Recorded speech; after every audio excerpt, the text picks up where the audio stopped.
Hello दोस्तों। तो आप सभी का स्वागत है आपके अपने यूट्यूब चैनल MHS एजुकेशन में। आज हम लोग पढ़ते हैं जो हमारी सीरीज चल रही थी human values and professional ethics, उसी के सेकेंड वीडियो में आप सभी का स्वागत है।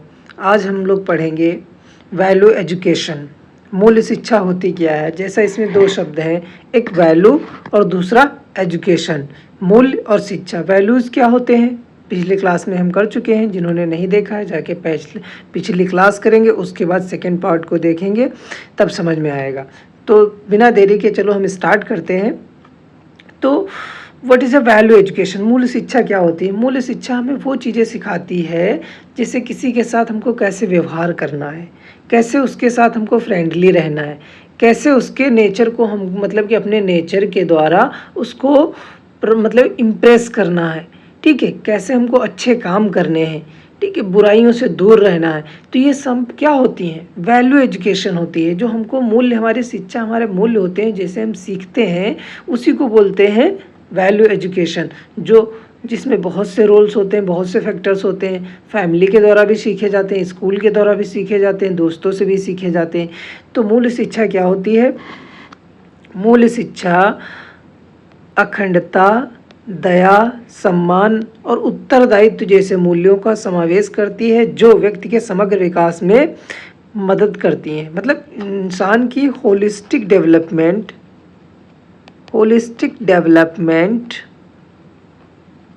में वैल्यू एजुकेशन इसेंशियल होता है, बहुत ज़रूरी होता है।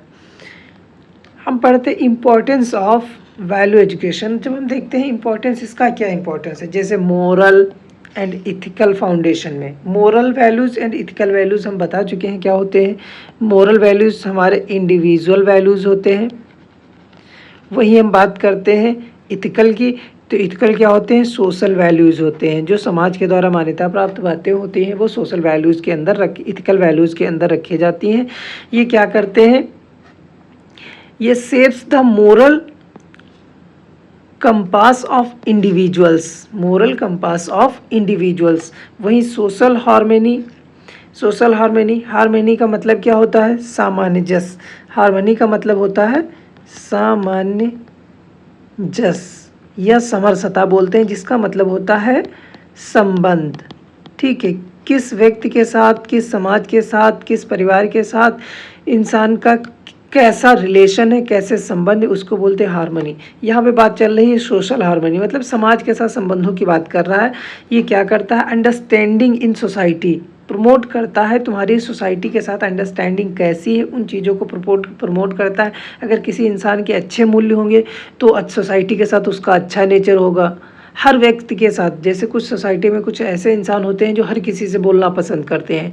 ठीक है, चाहे कोई भी जा रहा हो, चाहे बुरा इंसान हो चाहे अच्छा इंसान हो, पर वो अगर गुजर रहे सामने से ही तो ज़रूर उससे बोलेंगे, चाहे जैसा हो। तो वो क्या होती हैं, उनके वैल्यूज ही इतने अच्छे हैं, उनकी एजुकेशन ही इतनी अच्छी है। कैसी education, moral values, ethical values, सारे वैल्यूज़ उनकी एजुकेशन में पहले से ही अवेलेबल हैं, तो वो एक अच्छे इंसान बन के निकलते हैं। वहीं बात करते हैं कैरेक्टर बिल्डिंग। भैया कैरेक्टर तुम्हारा कैसे बनाएंगे, तुम्हारे वैल्यूज़ बनाएंगे। तुमको जो घर में अच्छे संस्कार मिले होंगे तो अच्छे तुम बिहेव करोगे सोसाइटी में, अगर बुरे बिहेव मतलब संस्कार मिलेंगे तो बुरा बिहेवियर करोगे। और हमारा व्यवहार ही तो हमारे कैरेक्टर को बनाता है। जैसा हमारा व्यवहार होता है वैसा हमारा कैरेक्टर बनता है सोसाइटी की नज़रों में। फिर हम बात करते हैं सिविल रिस्पॉन्सिबिलिटी, नागरिक जिम्मेदारी क्या है। ये जो वैल्यूज़ होते हैं इंसान को रिस्पॉन्सिबल बनाते हैं किसी भी चीज़ को लेकर। जैसे हमारे फंडामेंटल ड्यूटीज़ हैं, तो हमको क्या कहते हैं कि हमारी ये ड्यूटीज़ हैं, जो 11 है वो बताते हैं कि हमारी ड्यूटीज़ हैं, उनको हम करना चाहिए, हमको करना चाहिए, जो हमारी रिस्पॉन्सिबिलिटी को दिखाते हैं। जबकि इसको करें या ना करें कोई फ़र्क नहीं पड़ता है। ठीक है, तुमको गवर्नमेंट कोई पनिश नहीं देगी, बट तुमको करने चाहिए, वो तुमको एक अच्छा नागरिक बनाने का काम करती हैं। आगे चलते हैं, हम देखते हैं कोर वैल्यूज़। कोर वैल्यूज़ क्या होते हैं, सिंपल भाषा में कोर वैल्यू जिसके आसपास हमारे वैल्यूज़ घूमते रहते हैं, जिन बातों के आसपास हमारे वैल्यूज़ घूमते रहते हैं वो क्या कहलाते हैं, कोर वैल्यूज़ कहलाते हैं। वो क्या कहलाते हैं, कोर वैल्यूज़ कहलाते हैं। तो कोर वैल्यूज जैसे यहाँ पे 2-4 कोर वैल्यूज़ दिए हुए हैं, ज़रूरी नहीं कि यही होते हैं, और भी वैल्यूज़ होते हैं, पर यहाँ हम जितने हैं उसके बारे में बात करते हैं। जैसे इंटीग्रिटी, एकता की बात करता है, अखंडता बनाए रखना, ठीक है। वहीं बता इम्पैथी, सहानुभूति।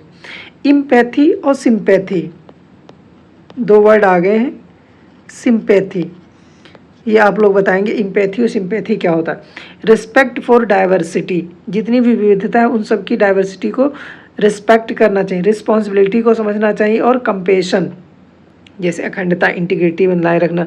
सोसाइटी में सोसाइटी ए, सोसाइटी बी, सोसाइटी सी, इन सब के नॉर्म्स अलग होंगे ना। हर सोसाइटी के नॉर्म्स अलग होते हैं। जैसे मान लेते हैं सपोज दैट 3 रिलीजन है यहाँ पे, हिंदू, मुस्लिम, सिख, ठीक। उन सब के नॉर्म्स अलग होते हैं, उनके गॉड्स अलग होते हैं, उनके बिहेवियर जो होते हैं अपने गॉड को लेकर, या उनकी जो वर्शिप करने के मेथड्स होते हैं सबके अलग अलग होते हैं। बट हम लोग कैसे रहते हैं? यूनिटी के साथ रहते हैं। हम लोग कैसे यूनिटी के साथ रहते हैं? हम लोग यूनिटी के साथ रहते हैं। जब हम लोग यूनिटी के साथ रहेंगे तो कैसी सोसाइटी बनेगी? इंटीग्रिटी सोसाइटी में पाई जाएगी। वहीं इम्पैथी, सहानुभूति, मतलब इम्पैथी और सिंपैथी 2 वर्ड्स होते हैं। इम्पैथी का मतलब होता है सहानुभूति, ठीक है। जब हम किसी के मतलब दर्द को मतलब लगभग हम अपना समझ लेते हैं, ठीक है। जैसे कोई मतलब किसी कंडोलेंस में जाते हैं तो हम उसके दर्द को लगभग अपना ही दर्द समझ लेते हैं। तो वो ऐसी सिचुएशंस क्या कहलाती है? सहानुभूति कहलाती है, इम्पैथी कहलाती है, सिंपैथी होती है जब हम किसी को सहानुभूति देते हैं। जैसे किसी के वहाँ गए और मतलब कहे अरे भाई बहुत गलत हुआ, ये हुआ आपके साथ, वो हुआ, तो वो सिंपैथी हो गई जाके। बट जब उसके दर्द को हम खुद महसूस करने लगे तो वो क्या होती है? इम्पैथी होती है। ये कहाँ पाया जाता है? माँ। हर किसी के माएँ जो होती हैं उनके दर्द को बहुत आसानी से समझ लेती हैं, उनकी खुशियों को बहुत आसानी से समझ लेती हैं बिना किसी के बताए। तो सिंपैथी और इम्पैथी में सिंपल डिफरेंस है। डाइवर्सिटी, विविधता होने के बाद भी जब एकता के साथ रहते हैं तो वो क्या होता है? Respect of for diversity, responsibility. हर नागरिक की जिम्मेदारी होती है कि वो ये जो अपने देश के द्वारा कर्तव्य दिए गए उनको फुलफिल करे। और हर एक इंसान की अलग अलग रिस्पॉन्सिबिलिटी होती है। जैसे एक इंसान है, मतलब मान लेते हैं एक वैभव है। वैभव क्या कर रहा है? वैभव का सिंपल सी बात है, वैभव एक किसी का बेटा भी है, हो सकता है किसी का हस्बैंड भी हो सकता है किसी का ब्रदर भी हो सकता है किसी का फादर भी हो। तो हर इंसान के लिए इस बंदे वैभव की अलग अलग रिस्पॉन्सिबिलिटी होंगी, ठीक है। अलग अलग रिस्पॉन्सिबिलिटी होंगी और वो हर रिस्पॉन्सिबिलिटी को बखूबी निभा रहा होगा। तो ऐसी सिचुएशन ही इंसान के कोर वैल्यूज़ के अंतर्गत रखी जाती है। वहीं कंपेशन, दया, ठीक है। काइंडनेस, कौन इंसान कितना दयालु है। और कोर वैल्यूज़ में जैसे ऑनेस्टी हो गई जाके, ठीक है। ये सारी चीज़ें कोर वैल्यूज़ में आती हैं। दया, कौन इंसान कितना दयालु है। जैसे ही देखा कोई मतलब किसी परेशान व्यक्ति को देखा हो, तुरंत उसकी परेशानी को सॉल्व करने के लिए पहुंच गया, हेल्प करने पहुंच गया। तो ये सब क्या होते हैं? कोर वैल्यूज़ होते हैं। वहीं बात करते हैं value education in school curriculum. यहाँ बात कर रहा है कि हमें स्कूल लेवल पर वैल्यू एजुकेशन को कैसे इम्प्लीमेंट करना चाहिए, ठीक है। जैसे साहित्य के द्वारा, इतिहास के द्वारा, समाज अध्ययन के द्वारा, इन सब को हमको वैल्यू एजुकेशन को अपने करिकुलम सिलेबस में ऐड कर देना चाहिए, जिससे इंसान का होलिस्टिक डेवलपमेंट हो। सिर्फ किताबी कीड़ा ना बनकर रह जाए, बस उसके अंदर ह्यूमैनिटी भी होना चाहिए, दया भी होनी चाहिए, काइंडनेस भी होनी चाहिए, ऑनेस्टी भी होनी चाहिए, ह्यूमैनिटी भी होना चाहिए, काइंडनेस भी होना चाहिए। ये सारी चीज़ें होनी चाहिए। तो एक अच्छे इंसान को बनाने के लिए हमको स्कूल लेवल पर ही वैल्यू एजुकेशन पढ़ाने की ज़रूरत है। वहीं एक्स्ट्रा करिकुलर एक्टिविटीज़ करानी चाहिए, जैसे सामुदायिक सेवाएं लेकर जाना चाहिए, NGO वगैरह दिखाना चाहिए, सेल्फ हेल्प ग्रुप में लेके जाना चाहिए, वहाँ कैसे लोग काम करते हैं।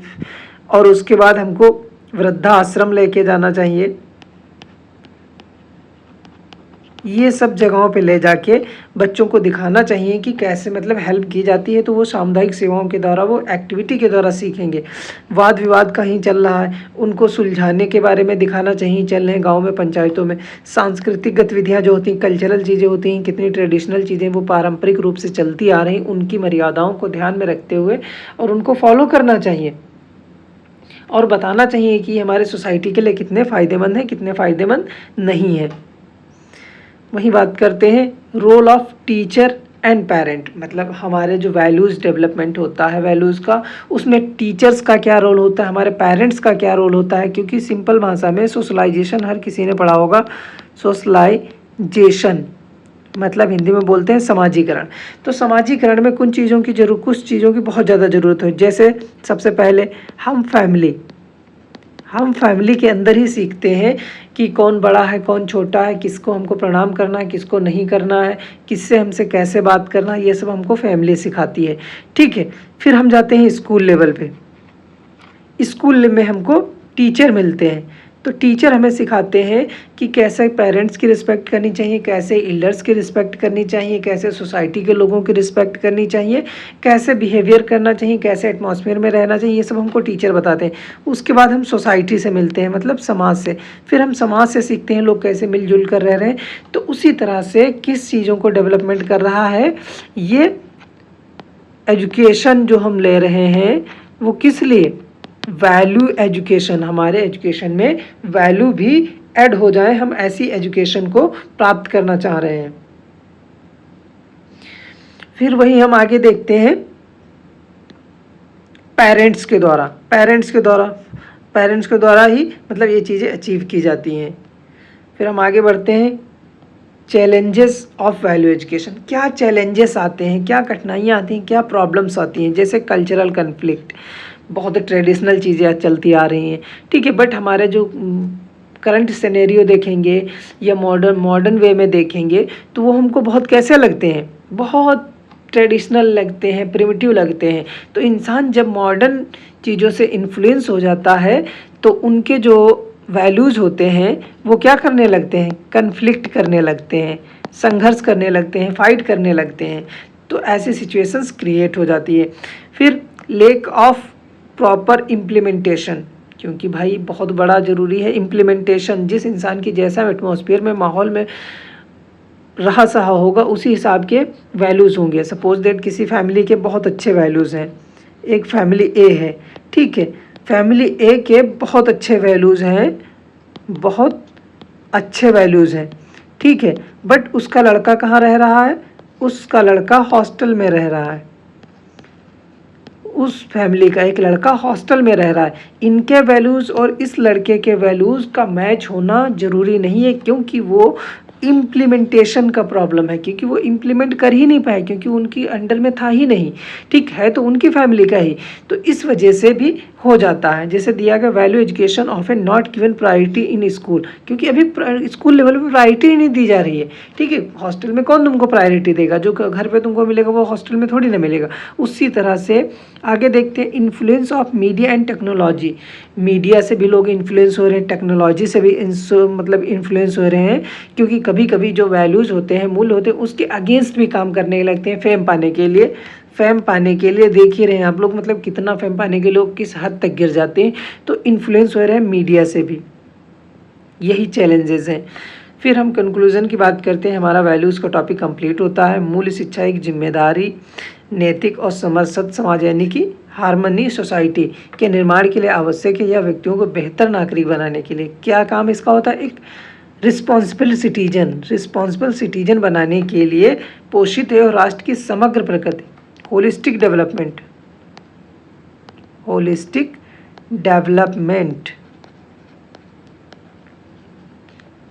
डेवलपमेंट की बात करता है। अब हम लोग पढ़ते हैं need and importance of value education. क्या नीड है, क्या इम्पोर्टेंस है वैल्यू एजुकेशन की, उसके बारे में पढ़ते हैं। वैल्यू एजुकेशन क्या है ये जान चुके हैं, देखते हैं। जैसे सबसे पहले डेवलपमेंट ऑफ मोरल कैरेक्टर, इंसान के कैरेक्टर को डेवलपमेंट करने में भी वैल्यू एजुकेशन की बहुत बड़ा रोल होता है। जैसे क्यों ज़रूरत पड़ी, मतलब आवश्यकता क्यों होती है, क्योंकि जैसे यहाँ पे लिखा हो, आज की तेज़ रफ्तार दुनिया में नैतिक दुविधाएं आम हैं। मूल शिक्षा व्यक्तियों को सही और गलत, अगर हमको अच्छी शिक्षा मिली है तो हमको सही और गलत के बारे में हमको वही सिखाएगी। जैसे ट्रेन में बैठे हैं, ट्रेन में जा रहे हैं, एक सीट खाली है, वहीं कोई मतलब लेडीज़ आ जाती है तो हम खड़े हो जाते हैं, क्योंकि ये हमारे अंदर बचपन से ही हमारे अंदर रखा गया है कि मतलब बुजुर्गों का और महिलाओं का सम्मान करना चाहिए, इसलिए खड़े हो गए हम। ठीक है, तो ये हमारे वैल्यूज़ हैं, क्योंकि वहाँ पे हमको पता चल गया क्या सही क्या गलत है। ठीक है, अंतर करने में मदद करता है। तो वहीं निजी पेशेवर ज़मीन में भाई बिहेवियर भी चाहे उसका इंडिविजुअल बिहेवियर हो या सोशल बिहेवियर हो या पर्सनल लेवल पे हो, हर चीज़ में निर्णय लेने में मदद करता है। इमीडिएट अगर इंसान के अच्छे वैल्यूज़ होंगे तो इमीडिएट रिएक्शन कर सकता है। वहीं इंपॉर्टेंस की बात करते हैं, इंपॉर्टेंस में क्या होता है, अखंडता ईमानदारी की भावना पैदा करता है। भाई जब तुम्हारे अच्छे वैल्यूज़ होंगे तुम हमेशा क्या क्या रहोगे, ट्रुथ बोलोगे, सच बोलोगे। ठीक है, हमेशा ईमानदार रहोगे, हमेशा ईमानदार रहोगे तुम। जब तुम्हारे अंदर ईमानदारी पाई जाएगी, तुम्हारे अंदर ईमानदारी पाई जाएगी, तो ऐसी सिचुएशंस पाई जाती जब है तो वहाँ पर अच्छे वैल्यूज़ को ही प्रेफर दिया जाता है। जिसके अच्छे वैल्यूज़ होंगे वही ऐसा सब कर सकता है। वहीं बात करते हैं प्रमोट्स ऑफ सोशल हार्मनी, सामाजिक जो सामंजस्य होता है उसमें भी मदद करते हैं, जहाँ सामाजिक समरसता को बढ़ावा देते हैं। भैया अच्छे वैल्यूज होंगे तो इंसान क्या होगा, एक क्या होगा इंसान, मतलब अंडरस्टैंडिंग अच्छी होगी, रिस्पेक्टिंग डिफरेंट कल्चर्स, हर कल्चर को डिफरेंट कल्चर्स को क्या करेगा, रिस्पेक्ट करेगा। जैसे देख ही रहे हो इंडिया मतलब कि कितने रिलीजियस हैं, कितनी डाइवर्सिटी है, इस वजह से हर कल्चर को यहाँ पे मतलब रिस्पेक्ट की जाती है, हर फेस्टिवल को रिस्पेक्ट किया जाता है। बिलीव्स को भी कोई मान रहा है, कोई नमाज पढ़ रहा है, कोई पूजा कर रहा है, कोई गुरुद्वारे जा रहा है, सबके बिलीव्स को भी हम लोग क्या करते हैं, रिस्पेक्ट करते हैं।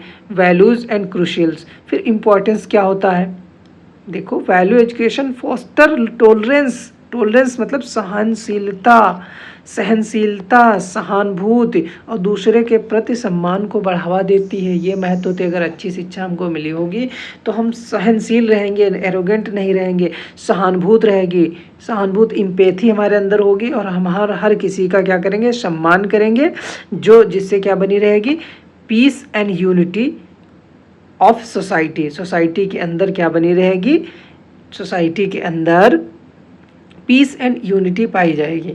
थर्ड की बात करते हैं बिल्ड रिस्पॉन्सिबल सिटीजनशिप। भाई जब अच्छे हमारे वैल्यूज़ होंगे तो हम अच्छे नागरिक तभी बन सकते हैं। एक समाज होता है, एक सभ्य समाज होता है, समाज एंड सभ्य समाज।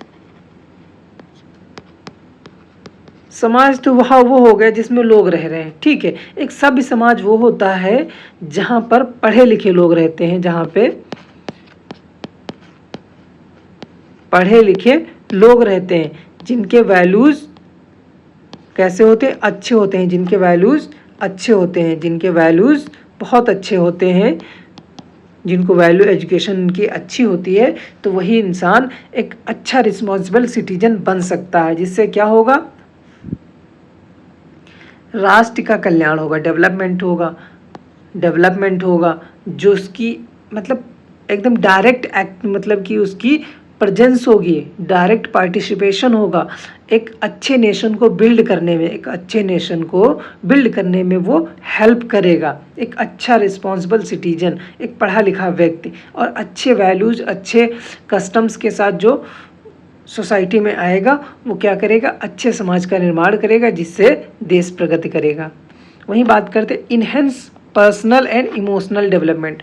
भैया आपने इनहेंस व्यक्तिगत और भावनात्मक विकास को बढ़ावा देना, व्यक्तिगत लेवल पर भी भावनात्मक लेवल पर क्यों आवश्यकता पड़ी, व्यक्तियों के जीवन में विभिन्न चुनौतियों का सामना करना पड़ता है। भाई हर एक स्टेज पर एक नया चैलेंज होता है और इंसान को उसको फेस करना पड़ता है, जिसके लिए उसको क्या रहना पड़ता है, लचीलापन, जिसके लिए उसको रेजिलेंस रहना पड़ता है, ठीक है। भावनात्मक बुद्धिमत्ता होनी चाहिए, इमोशनल इंटेलिजेंस उसके अंदर होनी चाहिए, तुरंत समझ जाना चाहिए यहाँ पे क्या सही क्या गलत है। एक अच्छा इंसान बनने के लिए तुम्हारे अंदर इमोशनल इंटेलिजेंस होना भी ज़रूरी है। हर इंसान मतलब हर बात नहीं बता पाता है, पर अपनी इंटेलिजेंस के थ्रू ही उसे इमोशनली आप कनेक्ट हो जाएंगे और समझ सकेंगे उसकी प्रॉब्लम क्या है। एंड सेल्फ अवेयरनेस के द्वारा मतलब आत्म जागरूकता की आवश्यकता होती है। ये आवश्यकताएं होती हैं पर्सनल एंड इमोशनल डेवलपमेंट की।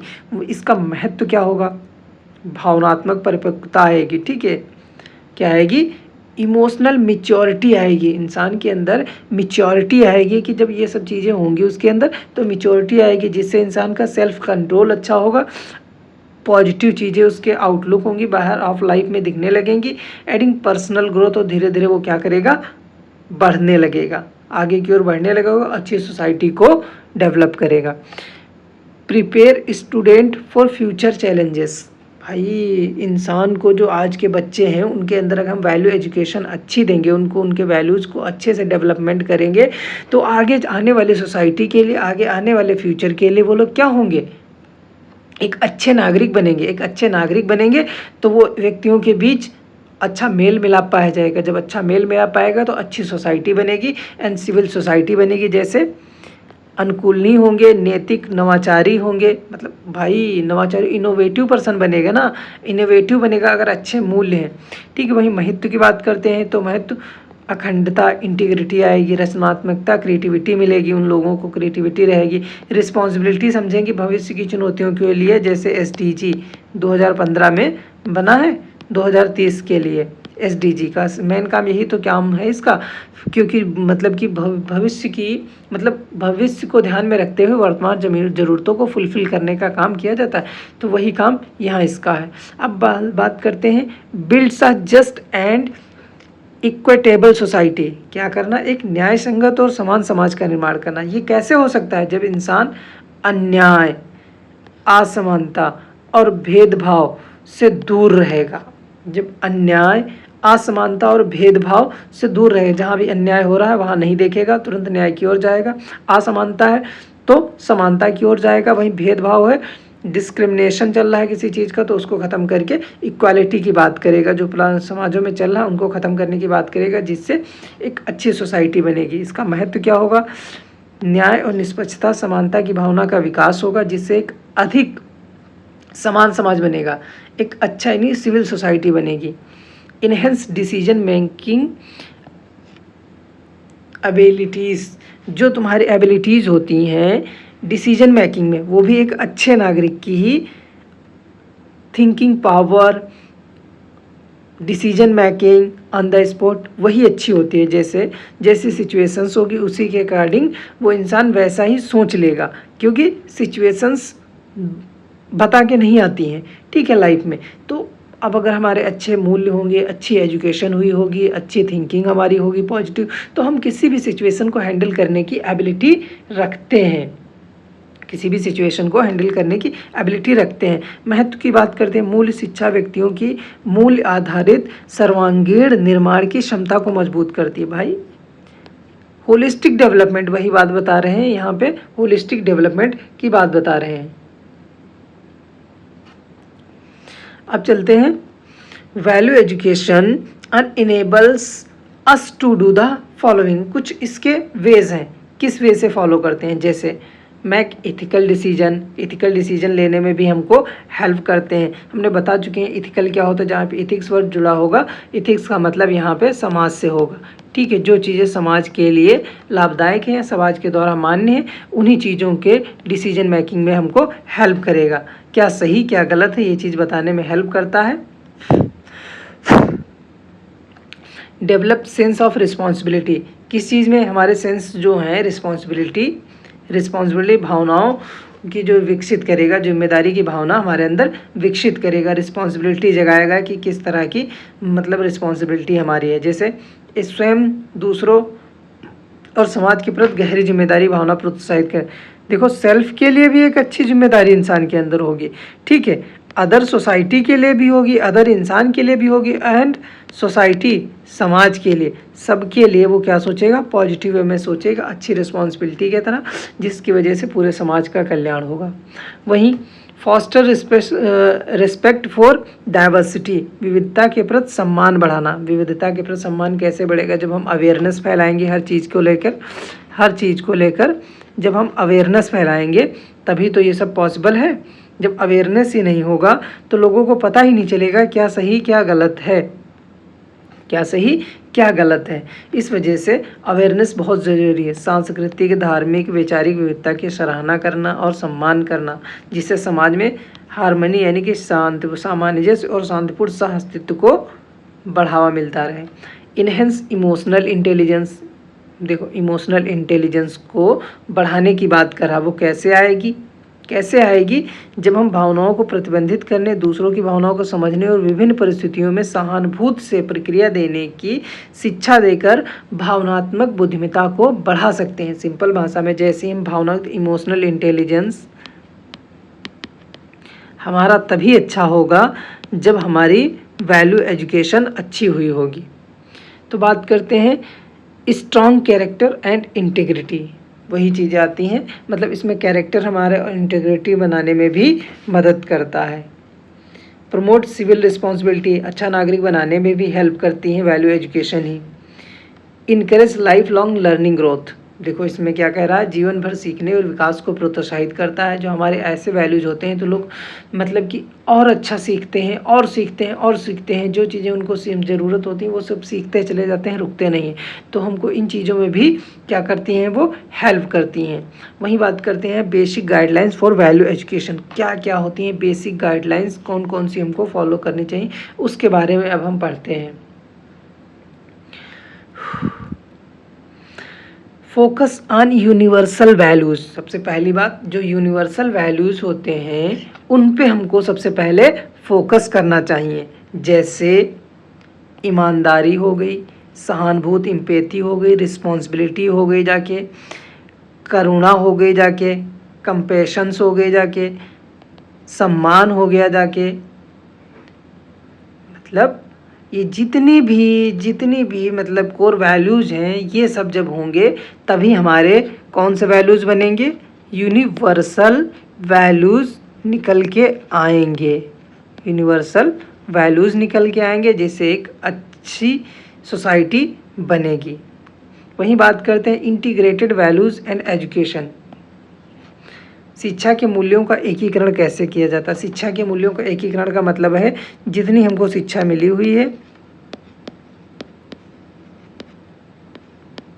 उसका उपयोग, ठीक है, हम उसका उपयोग कैसे करते हैं इस बात को लेकर है कि मतलब जितने भी हमको बचपन से लेके अभी तक स्कूल में, घर में, गांव में, बस्ती में, जहाँ भी हमको जहाँ से कुछ मिला है उन सब को हम अपनी लाइफ में क्या करते हैं, इम्प्लीमेंट करते हैं, तब एक अच्छा इंसान बन के निकल पाता है। इंसान एक अच्छा इंसान तभी बनेगा जाके जब सारी चीज़ों को एक जगह ला के रख देगा। तो वही बोल रहा है इंटीग्रेट वैल्यूज़ विद एजुकेशन, शिक्षा के मूल्यों का एकीकरण, ठीक है।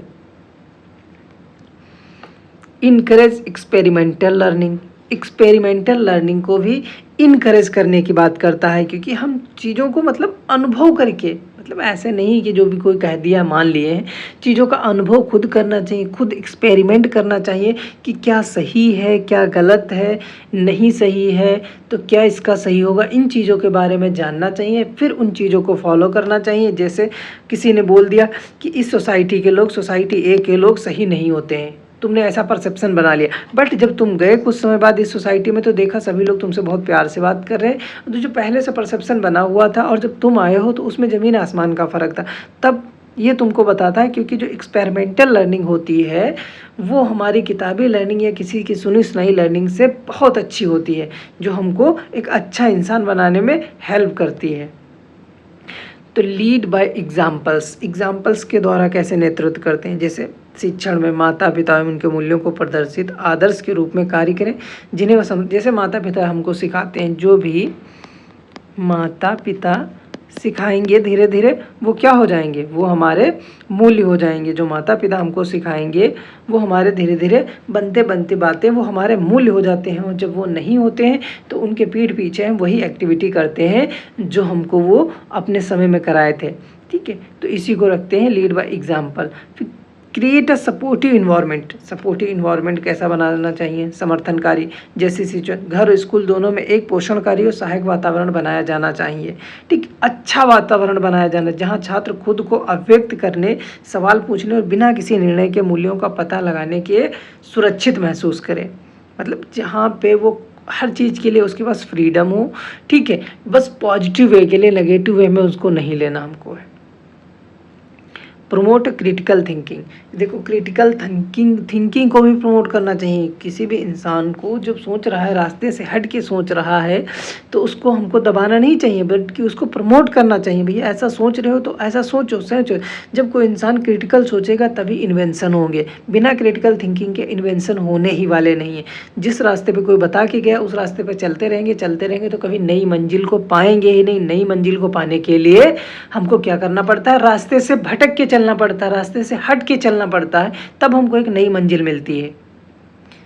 तो वही बात करते हैं, रेस्पेक्ट करते हैं किनकी, इंडिविजुअलिटी एंड कल्चरल डिफरेंस की हम रिस्पेक्ट करते हैं। व्यक्ति के जो होती हैं इंडिविजुअलिटी होती है, उसको एच स्टूडेंट मतलब हर एक स्टूडेंट की काम होता है, स्टूडेंट का काम होता है कि वो हर किसी की इंडिविजुअलिटी एंड कल्चर को क्या करे, रिस्पेक्ट करे।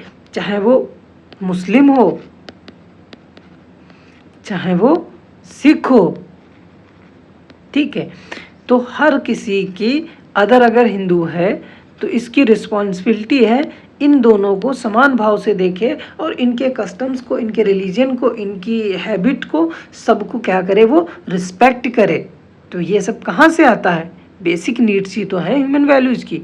एजुकेशनल कंटिन्यूटी एंड कंसिस्टेंसी, किसी भी चीज़ में अगर कंटिन्यूटी एंड कंसिस्टेंसी है तो बोला जाता है continuity plus consistency equals to success, ठीक है, सभी लोग पढ़ते हैं।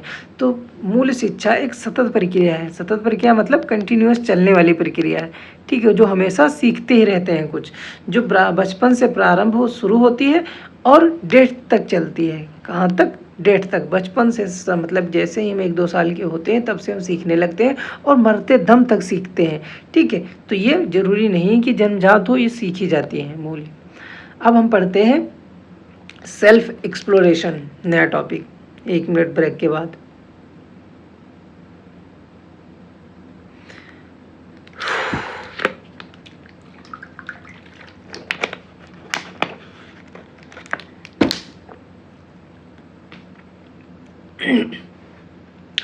सेल्फ एक्सप्लोरेशन, तो सेल्फ एक्सप्लोरेशन से हमको क्या समझ में आता है कि सेल्फ एक्सप्लोरेशन है क्या।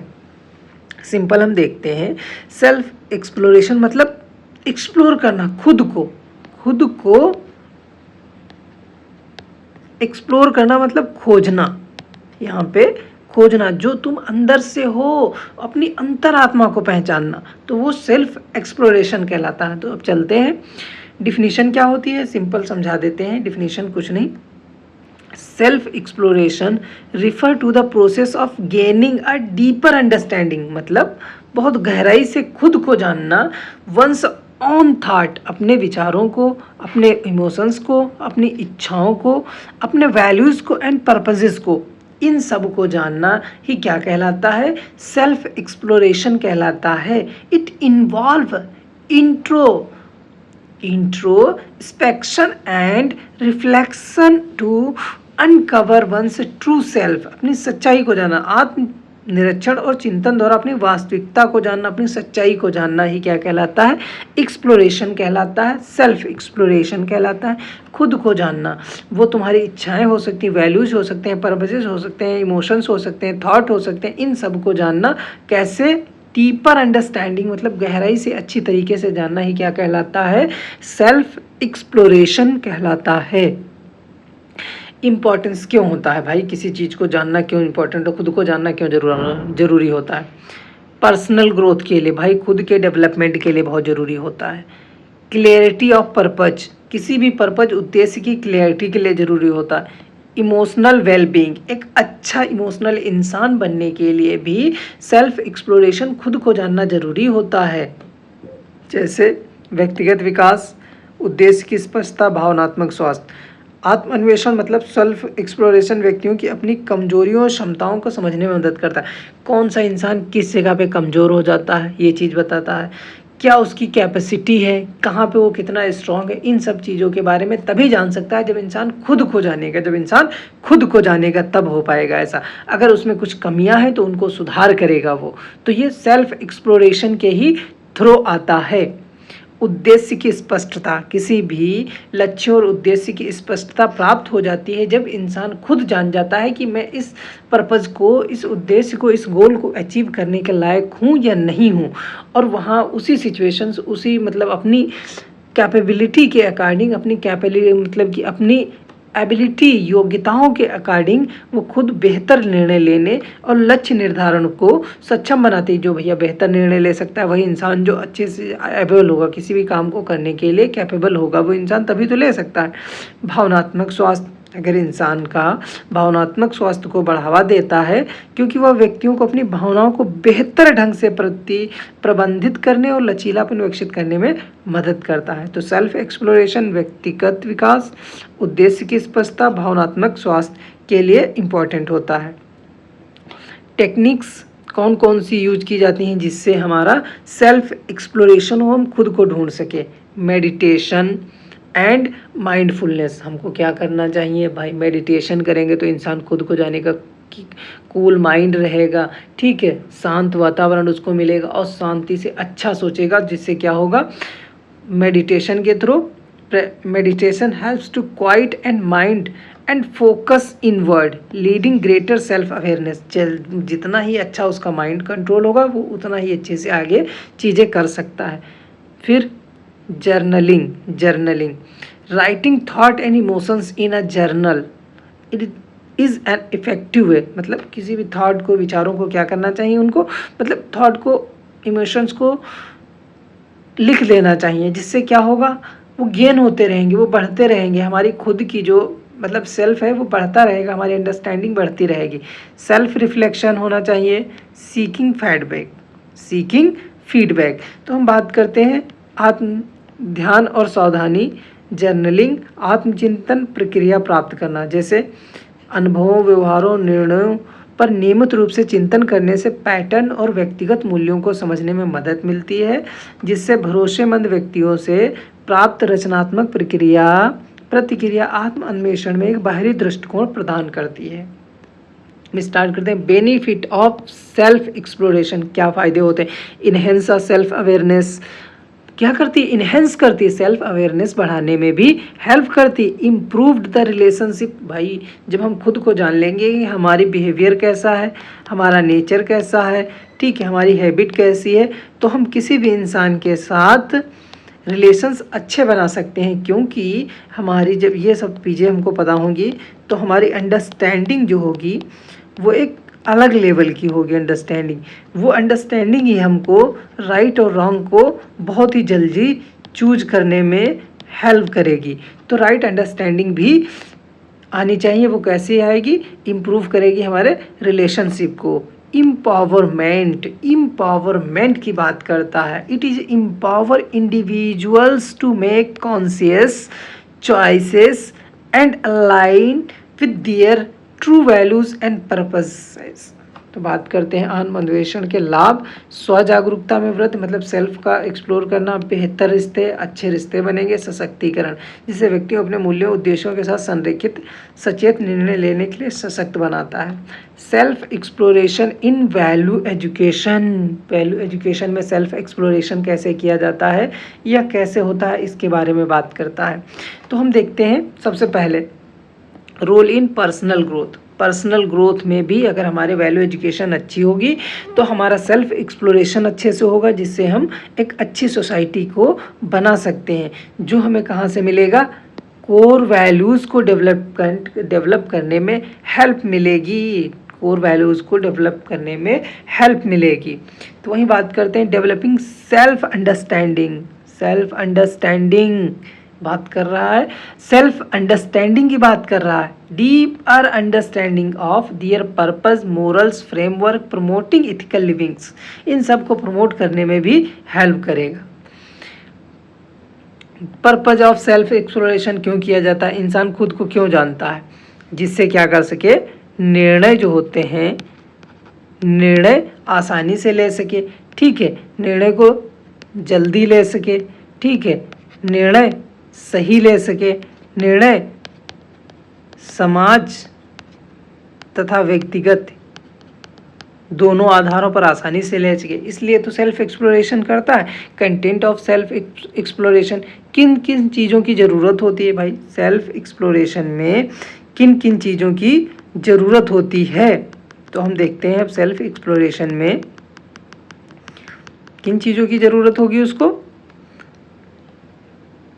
कौन कौन से कंटेंट। सबसे पहले एजुकेशन उसके पास होनी चाहिए भाई। एजुकेशन जरूरी नहीं किताबी एजुकेशन, वो एजुकेशन हो सकती है फैमिली लेवल पे जो तुम्हारे वैल्यूज़ बनाए गए हैं, स्कूल लेवल पे, ठीक है, फ्रेंड सर्किल, ये किसी भी फॉर्म में हो सकती है जो तुमको मिले हुए हैं, तुम्हारा एक्सप्लोरेशन हुआ है, जिससे तुम क्या कर सकते हो, खुद को पहचान सकते हो और एक अच्छे इंसान बन सकते हो। प्रोसेस ऑफ सेल्फ एक्सप्लोरेशन का क्या होता है, सबसे पहला प्रोसेस क्या होता है, बेसिक नीड्स। बेसिक नीड्स क्या है, यही तो प्रोसेस, सबसे पहला बेसिक नीड्स जाननी होती है, और हमको क्या जानना है, ठीक है, या क्या बनना है, ये जानना ज़रूरी है ना, तभी तो हम आगे बढ़ सकेंगे। और ये तब होगा जब हम क्या करेंगे, सेल्फ को जानेंगे, खुद को जानेंगे, ठीक है। तो ये छोटे छोटे मीनिंग्स हैं।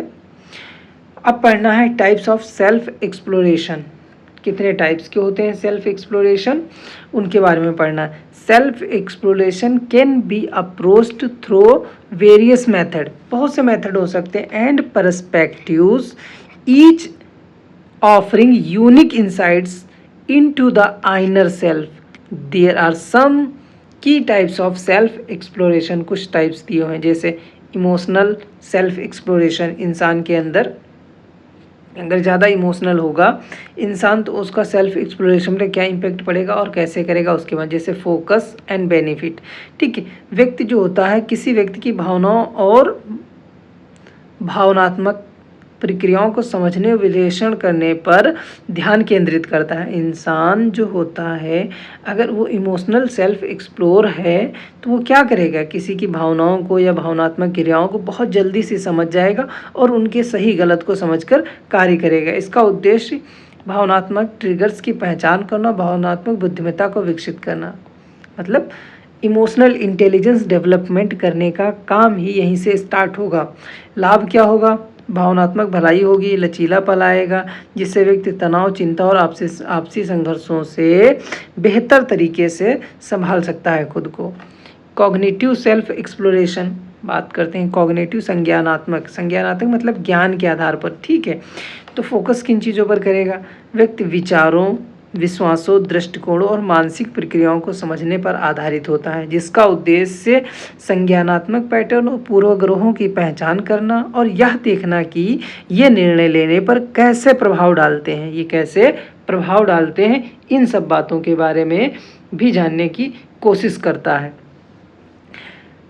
लाभ क्या होगा, आलोचनात्मक सोच आएगी, क्रिटिकल थिंकिंग आएगी उसके अंदर, सेल्फ अवेयरनेस उस बंदे के अंदर आएगी, एबिलिटी टू चैलेंजेस, मतलब इस चीज़ की भी एबिलिटी आएगी उन चैलेंजों को कैसे वो क्या करे, negative thought patterns, promoting more rational and balance mindset, rational हर चीज़ को तार्किक रूप से सोचने लगेगा, ना कि ऐसे ही जो किसी ने कह दिया उसको मानने लगेगा।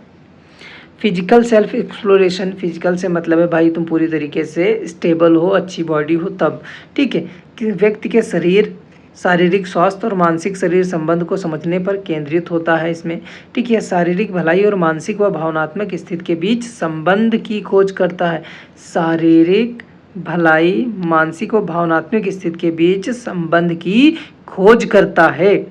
यह स्वास्थ्य जागरूकता को बढ़ावा देता है, यह स्वास्थ्य जागरूकता को भी बढ़ावा देता है, जिससे शारीरिक फिटनेस हो गया, कल्याण हो गया, स्वयं के शारीरिक संबंध को बहुत अच्छा बनाते हैं हम और ज़्यादा मेहनत करते हैं अपने आप पर, और अच्छा मतलब कि हमारा सेल्फ एक्सप्लोरेशन होता है और एक अच्छे इंसान बनते हैं, जिससे पॉजिटिव वाइब्स आते हैं और हम सोसाइटी के लिए भी कुछ अच्छा ही करते हैं।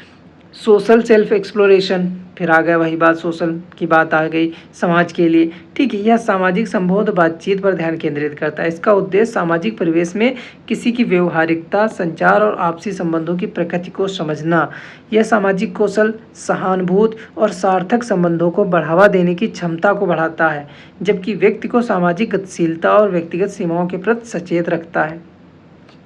स्पिरिचुअल, धार्मिक रूप से, आध्यात्मिक स्पिरिचुअल बातें करता है, या किसी व्यक्ति की आध्यात्मिकता की भावना उद्देश्य स्वयं से परे किसी महान शक्ति या प्रकृति के साथ संबंध की खोज पर आधारित होता है। इसमें ये बताता है कि भैया हम स्पिरिचुअल चीज़ों को मान रहे हैं, उनका सोर्स क्या है, ठीक है, उनका सोर्स क्या है, हम क्यों मान रहे हो उसको हैं, कितनी ट्रेडिशनल है, कितनी कल्चरल है, कितनी फैक्चुअल है। ये इन सब चीज़ों का एक्सप्लोरेशन मतलब अंडरस्टैंडिंग तो तभी होगी जब हम स्पिरिचुअल रूप से एक्सप्लोर होंगे, खुद को कर रखे होंगे। इसके लाभ क्या होंगे? आंतरिक शांति आएगी, उद्देश्य की भावना और जीवन से जुड़े होने की भावना को बढ़ावा देता है, जो समग्र कल्याण और आध्यात्मिक विकास को बढ़ाता है। बिहेवियरल की बात करता है यहाँ पे। इसमें क्या किया जाता है, किन चीज़ों पर फोकस किया जाता है? व्यक्ति के व्यवहार और आदतों का विश्लेषण किया जाता है। व्यक्ति के व्यवहार और आदतों का विश्लेषण किया जाता है, जिससे कुछ तरीकों से क्यों कार्य करता है इसका पता चलता है। व्यवहारिक पैटर्न और उसके जीवन और रिश्तों पर प्रभाव को देखता है, ठीक है, वो कैसा बिहेवियर किसके साथ कर रहा है, फैमिली के साथ कैसा है, दोस्तों के साथ कैसा है, सोसाइटी के साथ कैसा है, स्कूल में कैसा है। ये सब चीज़ें जो होती हैं उसके सेल्फ एक्सप्लोरेशन के थ्रू ही प्राप्त की जा सकती हैं। जो लाभ क्यों? नकारात्मक व्यवहारों को पहचानने, अगर नकारात्मक उसके अंदर व्यवहार है तो वो क्या करेगा? ख़त्म कर देगा, पॉजिटिव वे लेकर आएगा। Happiness and prosperity, happiness and prosperity के बारे में बात करते हैं। ज़्यादा नहीं है, अभी 63 अप्रॉक्सीमेटली कितनी है स्लाइड्स? 83 स्लाइड्स हैं, ठीक है, 63 पे पहुंच गए हैं। हैप्पीनेस एंड प्रॉस्पेरिटी, हैप्पीनेस क्या होता है कोई बता सकता है? और प्रॉस्पेरिटी हिंदी में, हैप्पीनेस मतलब खुशी, सभी लोग जानते हैं। प्रॉस्पेरिटी मतलब समृद्धि, नहीं समझ आया, मतलब फेम मिल जाना, फेमस हो जाना। प्रॉस्पेरिटी मतलब फेम होता है। तो अब चलते हैं, सबसे पहले देखते हैं हैप्पीनेस। खुशी एक अवस्था होती है, कैसी? एक ऐसी अवस्था होती है जिसमें सुख, संतोष, पूर्णता जैसी सकारात्मक भावनाएं होती हैं। जैसे मतलब भाई किसी को खुशी कब मिलेगी? जैसे जिसको आईफोन ले लिया भाई, आईफोन 15 प्रो ले लिया भाई, अब खुशी का उसकी ठिकाना नहीं, खुशी का उसकी ठिकाना नहीं, जो पूर्ण रूप से वो संतुष्ट हो गया है। क्या एक व्यक्तिपरक अनुभव है जो व्यक्ति के मूल्यों, रिश्तों और जीवन की परिस्थितियों पर निर्भर करता है। भाई जैसी जीवन की सिचुएशन है, अब तुम्हारी कमाई 10 रुपये की नहीं है और तुम 1.5 लाख का आईफोन खरीदने की सोच रहे हो, तो कहाँ पॉसिबल है ना। सिचुएशंस मतलब अपनी तुम्हारी परिस्थितियाँ भी देख रहा है, तुम्हारे अनुभव कितने हैं उस हिसाब से चलती हैं, ठीक है। वहीं प्रॉस्पेरिटी की बात करते हैं। समृद्धि का तात्पर्य सफलता और कल्याण की उस स्थिति से है जो अक्सर भौतिक संपत्ति, आर्थिक स्थिरता और जीवन के विभिन्न पहलुओं जैसे स्वास्थ्य, शिक्षा और रिश्तों में उन्नत से जुड़ी होती है। भैया फेम मिल गया है किसी इंसान को, जिसे कोई एक्टर है या कोई सेलिब्रिटी है बहुत ज़्यादा फेमस हो गया है, तो उसको क्या मिलेगी? एक शांति मिलेगी, उसको संतोष मिलेगा कि हाँ मैं इस मुकाम पे पहुंच गया हूँ। तो वो क्या कहलाती है? प्रॉस्पेरिटी कहलाती है। Relationship between happiness and prosperity के बीच क्या होता है? सिंपल रिलेशन होता है। जो इंसान मतलब फेम मिलेगा वो हैप्पी होगा ही होगा। ये ज़रूरी नहीं है कि मतलब बिल्कुल मोस्टली ऐसा होगा ही नहीं, ठीक है, मोस्टली चांसेस रहते हैं जो फेम में है वो हैप्पी रहेगा, बट ऐसा नहीं होता है। बहुत से ऐसे एक्टर्स हैं, एक्ट्रेस हैं, ठीक है, जो खुश मतलब फेमस तो बहुत है फिर भी खुश नहीं है। जैसे कि SSR जानते हो सब लोगों, सुशांत सिंह राजपूत बहुत फेमस था, फिर भी उसका क्या हुआ, मतलब उसको खुशी नहीं मिल पाई, जो खुशी उसको चाहिए थे फेम के बाद वो नहीं मिल पाई, इस वजह से उसने सुसाइड कमिट किया, ठीक है। तो इसमें क्या कहा जा रहा है? जहाँ समृद्ध बाहरी कारकों जैसे धन और सफलता से संबंधित होती है, वहीं खुशी आंतरिक संतोष और भावनात्मक कल्याण से जुड़ी होती है। देखो दो तरह से ये समृद्धि को हम बाहरी तत्वों से जोड़ के रखे हैं, जबकि खुशी को आंतरिक तत्वों से जोड़ रखे हैं। समृद्धि सुरक्षा और अवसर प्रदान करके खुशी में योगदान कर सकती है। समृद्धि जो होती है सुरक्षा और अवसर, भाई तुम्हारे पास फेम है, पैसा है, धन दौलत है, तो तुम क्या कर सकते हो? अपने लिए गार्ड रख सकते हो, अपने लिए जो अपॉर्चुनिटीज़ हैं घूमने जाने की, ठीक है, वहाँ जा सकते हो, तो योगदान कर सकती है। लेकिन सच्ची खुशी अक्सर व्यक्ति के दृष्टिकोण, रिश्तों और जीवन के उद्देश्यों पर ही निर्भर होती है। जो मतलब एक्चुअल हैप्पीनेस होती है वो व्यक्ति के इंडिविजुअल दृष्टिकोण उसका क्या है, रिश्ते उसके साथ क्या है, जीवन के उद्देश्य क्या है, उस हिसाब से होती है। दीर्घकालिक संतुष्टि के लिए भौतिक सफलता और भावनात्मक कल्याण के बीच संतुलन आवश्यक होता है। Element of happiness and prosperity के कौन कौन से एलिमेंट होते हैं? जैसे हैप्पीनेस के लिए पॉजिटिव रिलेशनशिप, कैसे रिलेशनशिप होने चाहिए हैप्पीनेस के लिए? पॉजिटिव अच्छे रिलेशनशिप होने चाहिए। इमोशनल स्टेबिलिटी होनी चाहिए। ग्रेटिट्यूड एंड द अप्रिसिएशन होना चाहिए, ग्रेटिट्यूड भी होना चाहिए, अप्रिसिएशन भी होना चाहिए। पर्सनल फुलफिलमेंट होनी चाहिए, मतलब जो जितने भी पर्सनल होते हैं हमारी थॉट, विचार हो गए जाके, बिहेवियर हो गए जाके, ईमानदारी हो गई, सब कुछ पर्सनल लेवल पर क्या होने चाहिए, कंप्लीट होने चाहिए। सेंस ऑफ पर्पस, कुछ भावनात्मक रूप से उसका उद्देश्य भी तो होना चाहिए। वहीं प्रॉस्पेरिटी की बात करते हैं, फाइनेंशियल सिक्योरिटी होनी चाहिए, बहुत पैसा हो गया। Health and wellbeing, body builder बना लियो। एजुकेशन एंड नॉलेज भी अच्छा होना चाहिए। सोशल स्टेटस एंड रिकॉग्निशन, एक सोशल स्टेटस भी अच्छा होना चाहिए और वर्ल्ड लेवल पर पहचान होनी चाहिए, जैसे SRK, Shahrukh Khan. Opportunity for growth, और जिससे क्या होती है, अपॉर्चुनिटी मिलती रहती है ग्रोथ की। वहीं हिंदी में लिखा सकारात्मक रिश्ते, भावनात्मक स्थिरता, कृतज्ञता और प्रशंसा, व्यक्तित्व, व्यक्तिगत तृप्ति, उद्देश्य की भावना, वित्तीय सुरक्षा, स्वास्थ्य और कल्याण, शिक्षा और ज्ञान, सामाजिक स्थिति और सामान्यता, विकास के अवसर।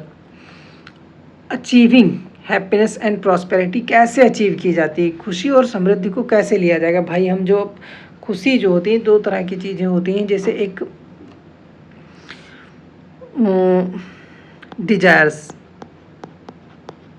ठीक है, एस्पिरेशन, दो वर्ड, इनकी मीनिंग क्या होती है? डिजायर्स मतलब इच्छाएं होती है, एस्पिरेशन मतलब आकांक्षाएं होती हैं। ये हमेशा नेगेटिव होती है। इच्छाएं कि भी इंसान की कोई ख़त्म नहीं हो सकती। तुम अभी 5G लेके आए फ़ोन, ठीक है, उसके बाद तुमने कहा हम और बड़ा फ़ोन लेके आए हैं, S20 लेके आए, 20 लेके आ गए, ठीक है, तुमने कहा नहीं अभी 16 प्रो आ रहा है, 16 प्रो आ रहा है, तो ये क्या हो रही है? इच्छाएं चल रही हैं। उसके कुछ दिन बाद 17 प्रो XYZ जो भी आएगा, नया फ़ोन आएगा, तो तुम्हारी इच्छाएं बढ़ती रहेंगी, ठीक है। साइकिल थी, बाइक लेके आए, बाइक थी, कार लेके आए, कार से जेट सोच रहे हो ले लें, ठीक है। तो आकांक्षा तुम्हारी ये जो होती हैं, डिजायर्स कभी ख़त्म नहीं होती हैं। वहीं एस्पिरेशन तुम्हारी आकांक्षाएं होती हैं, लिमिटेड होती हैं, ठीक है। तो वहीं प्रॉस्पेरिटी एंड हैप्पीनेस की बात करते हैं। खुशी और समृद्धि प्राप्त करने के लिए बाहरी उपलब्धियों जैसे वित्तीय सफलता और आंतरिक कल्याण जैसे भावनात्मक स्वास्थ्य के बीच संतुलन आवश्यक है। जब इन दोनों के बीच संतुलन नहीं होगा तो हम सही तरीके से खुश नहीं रह सकते हैं। हार्मनी एंड इट्स टाइप, ये हार्मनी सामंजस्य क्या होता है, ठीक है। समरसता या सामंजस्य एक ऐसी स्थिति जिसमें व्यक्ति के भीतर दूसरों के साथ और पर्यावरण के साथ संतुलन, शांति और तालमेल होता है। किसके साथ? दूसरों के साथ, पर्यावरण के साथ शांति और तालमेल होता है, तो वो क्या कहलाती है? समरसता, यानी कि हार्मनी, यानी कि सामंजस्य कहलाती है। सामान्य जस हिंदी में बोलते हैं, सामान्य जस भी बोलते हैं, समरसता लिखा हुआ है। यह विभिन्न तत्वों का एक ऐसा एकीकरण है जो सुखद और कार्यात्मक होता है। कैसा होता है? सुखद होता है और कार्यात्मक होता है, जिससे कल्याण और सकारात्मक संबंध बनते हैं। कल्याण और सकारात्मक संबंध बनते हैं। टाइप्स, आइनर हार्मनी की बात करेंगे, ठीक है। आइनर आंतरिक समरसता से स्थापन व्यक्ति के भीतर शांति और संतुलन से। व्यक्ति के भीतर अगर शांति संतुलन है तब तो वो क्या है, अच्छी तरह से हार्मनी उसके अंदर होगी, सामंजस्य होगा। इसमें विचारों, भावनाओं, मूल्यों और कार्यों को इस प्रकार संरेखित करना शामिल है कि मानसिक और भावनात्मक स्थिरता प्राप्त हो सके। कैसी? मानसिक और भावनात्मक स्थिरता प्राप्त हो सके। आंतरिक समरसता तनाव, चिंता और आंतरिक संघर्षों को प्रबंधित करने में मदद करती है, जिससे संतोषजनक और शांत जीवन प्राप्त होता है, ठीक है। हार्मनी, सामंजस्य अच्छा होगा अगर तुम्हारा सामंजस्य, रिलेशंस अच्छे रहेंगे। अगर सामंजस्य अच्छा है तो तुम्हारे रिलेशंस अच्छे रहेंगे। जब तुम्हारे रिलेशंस अच्छे रहेंगे तो मोस्ट ऑफ द केसेस में, अगर रिलेशंस आपकी हर किसी के साथ अच्छे हैं तो हमेशा आप खुश रहेंगे। सोशल हार्मनी, ठीक है। सामाजिक समरसता तब होती है जब समुदाय के लोग आपसी सम्मान, सहयोग और शांति के साथ रहते हैं। आपसी सम्मान, सहयोग और शांति के साथ रहते हैं। कौन लोग? एक सोसाइटी के लोग, ठीक है, ग्रुप के लोग, जिनमें सकारात्मक रिश्ते होते हैं, संघर्ष समाधान होता है, समाज में एकजुटता की भावना शामिल होती है, तो वो क्या कहलाते हैं? सोशल हार्मनी कहलाता है। वही इकोलॉजिकल हार्मनी मतलब इकोलॉजिकल प्राकृतिक की बात करेगा। तात्पर्य प्राकृतिक पर्यावरण के बीच संतुलन है। प्राकृतिक पर्यावरण के बीच संतुलन कैसे होगा? जब टिकाऊ जीवन और संसाधनों का संरक्षण और प्रकृति के प्रति सम्मान की भावना होगी, ठीक है। डिफॉरेस्टेशन नहीं करेंगे हम ज़्यादा, ठीक है, और प्लांटेशन पे ज़्यादा फोकस करेंगे तो नेचर कैसा रहेगा? बैलेंस बना रहेगा। तो उससे क्या होगा? इकोलॉजिकल हार्मनी, सामंजस्य भी बना रहेगा। स्पिरिचुअल हार्मनी की बात करते हैं धार्मिक रूप से, विश्वास और अभ्यास उनके दैनिक जीवन और कार्यों के साथ मेल खाते हों, ठीक है। इनमें किसी के आध्यात्मिक मूल्यों के अनुसार जीवन व्यतीत करना, आंतरिक शांति, उद्देश्य की भावना और उच्च शक्ति या ब्रह्मांड से जुड़ाव को बढ़ावा देना शामिल होता है। बेनिफिट क्या होते हैं हार्मनी के? बेनिफिट इनर हार्मनी, तीनों बताए गए हैं, social harmony, ecological harmony and spiritual harmony, ये सब इसके बेनिफिट होते हैं। Harmony with family and society, harmony with family के साथ कैसे हार्मनी सामंजस्य बना के रखा जाता है? हार्मनी मतलब फैमिली के साथ, अगर तुम्हारे संबंध अच्छे हैं फैमिली के साथ तो तुम हर किसी के साथ कम्युनिकेशन तुम्हारा अच्छा होगा, ठीक है। वहीं की कॉन्सेप्ट दिए हुए हैं इसके, positive communication, mutual respect, conflict resolution, shared responsibility. भाई positive communication, open the honest discussion, honest discussion करोगे that encourage sharing thought and feelings without judgement, जिससे तुम क्या करोगे? अपने थॉट्स हैं, मतलब कि आइडियोलॉजीज़ हैं, उनको बिना किसी हेजिटेशन के ये सोचे कि सामने वाला हमारी बातों को जज करेगा, आप शेयर करते चले जाएंगे। तो ये कहाँ पाया जाता है? ये फैमिली के अंदर ही पाया जाता है, कुछ भी बोल सकते हो। म्यूचुअल रिस्पेक्ट, एक दूसरे की हर कोई रिस्पेक्ट करता है, जो एल्डर होते हैं, ठीक है, वो अपने यंगर्स की रिस्पेक्ट करते हैं, उसी तरह से यंगर्स जो होते हैं अपने एल्डर्स की रिस्पेक्ट करते हैं। कन्फ्लिक्ट रिजोल्यूशन, जैसे ही परिवार में कोई कन्फ्लिक्ट हो जाता है तो परिवार के सभी लोग बैठ के एक प्रॉब्लम मतलब उस प्रॉब्लम को सॉल्व कर लेते हैं, जिससे कन्फ्लिक्ट का रिजोल्यूशन हो जाता है। शेयर्ड रिस्पॉन्सिबिलिटी, हर अपनी अपनी रिस्पॉन्सिबिलिटी होती हैं, भाई की रिस्पॉन्सिबिलिटी अलग होती हैं, फादर की रिस्पॉन्सिबिलिटी अलग होती है, मदर की रिस्पॉन्सिबिलिटी अलग होती है, हर किसी की अलग अलग अपनी अपनी रिस्पॉन्सिबिलिटीज़ होती हैं। तो वही हिंदी में लिखा हुआ है, परिवार समरसता का तात्पर्य परिवार के सदस्यों के बीच शांति, समझ और सहयोग बनाए रखने से। ये सकारात्मक संचार, आपसी सम्मान और साझा जिम्मेदारियां शामिल होती हैं।